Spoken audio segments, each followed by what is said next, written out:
भारतीयों के लिए दूध सबसे शुद्ध आहार है। यही वजह है कि दूध भगवान को अर्पित किया जाता है। भगवान का भोग और व्रत का आहार भी दूध से बनते हैं।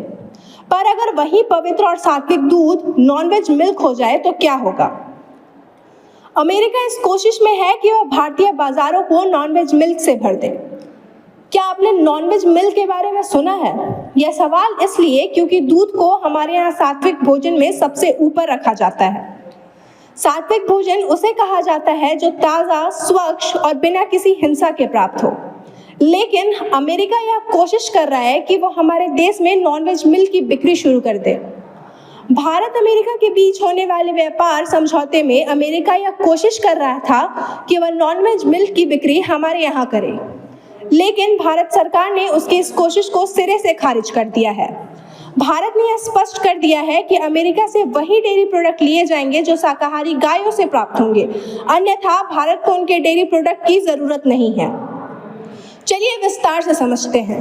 भारत और अमेरिका के बीच व्यापारिक समझौते की बात चल रही है और इस समझौते के तहत अमेरिका भारत के कृषि और डेयरी क्षेत्रों में दखल चाहता है। नॉनवेज मिल्क उस दूध को कहते हैं जो मांसाहारी गाय और अन्य जानवरों से प्राप्त किया जाता है, जबकि हमारे देश में जो दूध और उसके उत्पाद मौजूद हैं वो पूरी तरह से शाकाहारी जानवरों से प्राप्त होते हैं।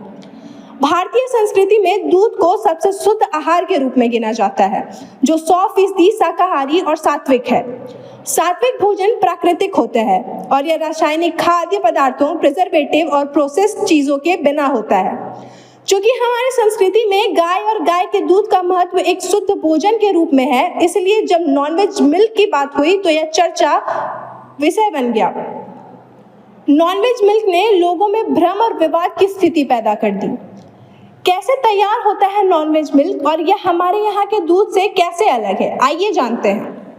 नॉनवेज मिल्क का उत्पादन गाय, भैंस और दुधारू जानवरों के जरिए ही होता है, लेकिन इस दूध को प्राप्त करने के लिए दुधारू गायों को मांस से तैयार आहार दिया जाता है। इन दुधारू जानवरों को जानवरों के खून से तैयार आहार भी दिया जाता है। इन शाकाहारी जानवरों को मांस खिलाने का उद्देश्य सिर्फ दूध का उत्पादन बढ़ाना और उसमें दूध की मात्रा को बढ़ाना है। नॉनवेज मिल्क की जानकारी देते हुए डाइटिशियन स्नेहा वर्मा बताती हैं कि हम यही जानते हैं कि गाय और भैंस जैसे दुधारू जानवर शाकाहारी हैं, जिन्हें ग्रास फीड एनिमल कहा जाता है। मीट फीड एनिमल ये नहीं है। इनके दांतों की बनावट भी मांस खाने योग्य नहीं है। अगर हम एक सींग की दांतों को देखें और एक गाय की दांत की बनावट को देखें तो पाएंगे कि उसमें बहुत अंतर है। बावजूद इसके जब इन शाकाहारी जानवरों को मांसाहार कराया जाता है तो उनसे प्राप्त दूध को नॉनवेज मिल्क कहा जाता है।